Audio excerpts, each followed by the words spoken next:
This video is about using Zoom in a different way than usual. I use Zoom to create recurring events that you may call webinars, and I use them to attract and close clients week in and week out. It's a brand new technique that works even if you don't have a big audience. And in this video, I will give you the step-by-step strategy to put it into play, and then let me know if it works for you or not. Welcome back to the Escape 9 to 5 show.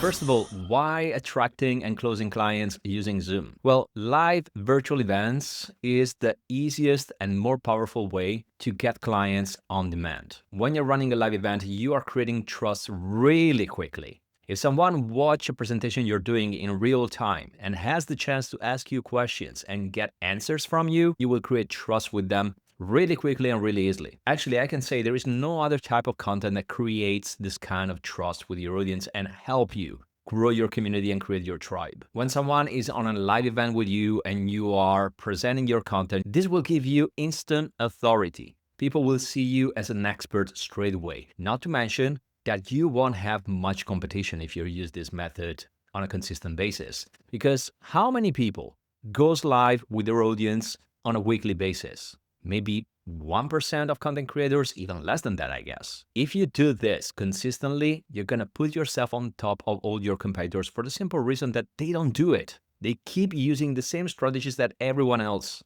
use. But you are different. You show up in real time with your audience on a consistent basis and you give a lot of value. And at the same time, they can get real support in real time. They can ask questions, they can get all their doubts clear. So it's an interactive experience. That's why my masterclasses, they are not monologues. They are interactive experience. I ask questions. I share polls that people can interact with. Plus, I show my expertise in real time. And this is something that people value a lot because I'm putting myself at risks.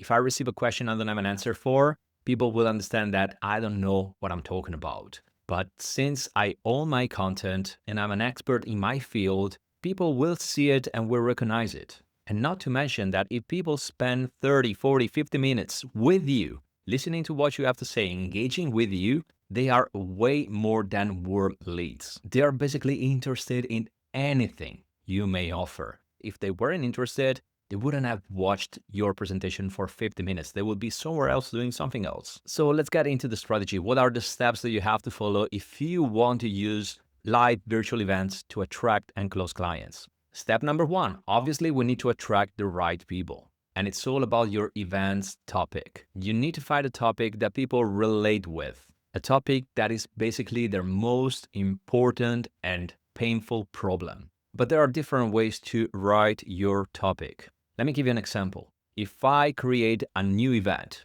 and it's called How to Grow on LinkedIn, I will get a colder response than an event called How to Land 3 High-Paying Clients on LinkedIn in Days. Why is that? Because we are specific with what we give on that presentation. We explain what they get, how, and how long it takes. Let me show you a clear example of how I write a compelling and effective title for one of my events. This that you can see right now on the screen tells you exactly what you get, how, and how long it takes to get that result. The 5-step blueprint to get more clients in the next 30 days. Try to be specific.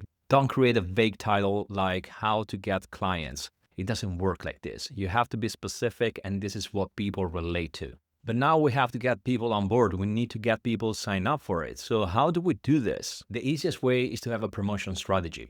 If you run a live event every other week, you have 2 weeks of time to invite people to sign up for it. And you can definitely do this on social media via DMs. If every day you invite 5 people in the DMs, you will definitely get at least 30 people signed up for your event before you go live. And this is all you need. You don't need huge numbers. You need a group of people who are interested. To help you with this, I have something that you can use. I have a PDF that I created where I show you 3 different ways that you can use on social media to find the right people and how to write to them, how to reach out. I will give you the templates, the message templates that you can use to write to these people and invite them to your event. So just follow my lead. You can download this PDF in the description of this video. So scroll below, there should be a link in the description, click on it and download the PDF. Let's get to step number 2. Step number 2 is about the content of your event, and it has to be engaging and it has to be a high value session. This is the structure that you can use on every live event that you run. Introduction,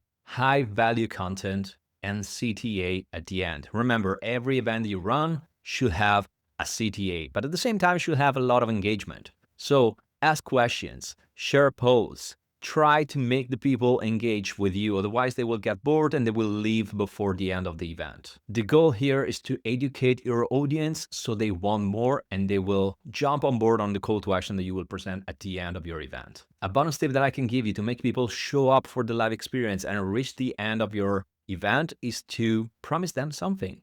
Give them something back for showing up live and reach the end of it. It could be an ebook that you created. It could be a mini video course. It could be a checklist. I always have a bonus for them for showing up live and stay until the end, because people need an extra nudge when it's about showing up live and be there with you. And then step number 3 is about the call to action that you present at the end of your event. As I said, every event has a call to action at the end. It doesn't have to be a fancy call to action. You don't need to have a huge online course or a huge coaching program. You can just say, let's jump on a call. If you want to get deeper into the topic that I shared with you today, let's jump on a private call one-on-one, and then let's see if we can work together. I started my entire business working one-on-one with my clients, and this is something that you can do as well. Before I close this video, I want to give you an action plan. I want to give you the exact steps that you can take to use my same strategy. Number 1, pick a topic that covers a huge problem for your audience.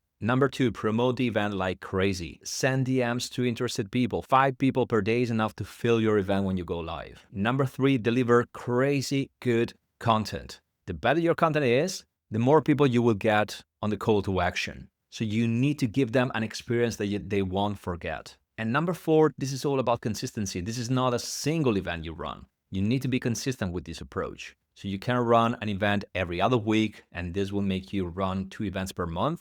Or as I do, you can run a live event every single week, because this needs to become part of your routine. That said, remember to get the PDF in the description of this video and subscribe if you liked it. If you like this video, you will like the next ones that I will deliver in the next weeks and months. Thank you very much for watching. Let's get to work.